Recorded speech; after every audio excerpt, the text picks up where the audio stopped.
సర్వవశంకరి, వశకరి అన్నా వశంకరి అన్నా వశి అన్నా అంతా ఒకటి. మరి ఈ సర్వవశంకరి ముద్ర ఎట్లా వేయాలో మీరు నేర్చుకోవాలి. నేర్చుకునే ముందర జ్ఞానార్ణవ తంత్రశాస్త్రం ఏం చెప్పిందో శ్రవణం చేసి ఇప్పుడు ముద్ర మీరు వేయాలి. శాస్త్రం ఈ రకంగా చెప్పడం జరిగింది.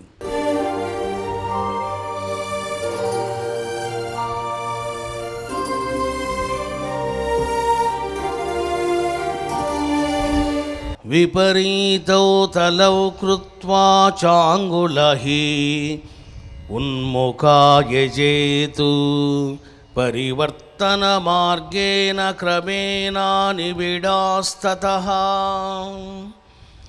అంగుష్టావగ్రదేశే తు తర్జన్యా వంకుశాకృతి సర్వా ఏకత్ర సంయోజ్య సర్వవశకరీ భవేత్. అసలుకు నువ్వు సర్వవశంకరీ ముద్రని ఎట్లా వేయాలో శాస్త్రమాత చెబుతూ ఉన్నది.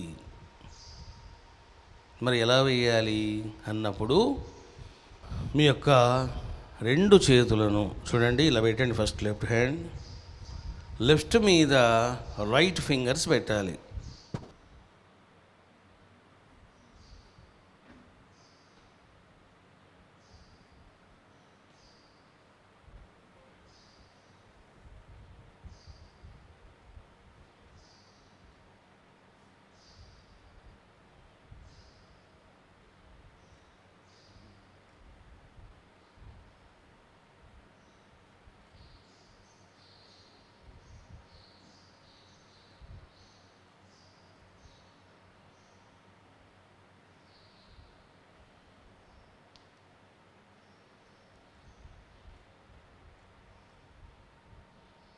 ఇట్లా పెట్టిన తర్వాత మొత్తం లోపలికి పెట్టకూడదు.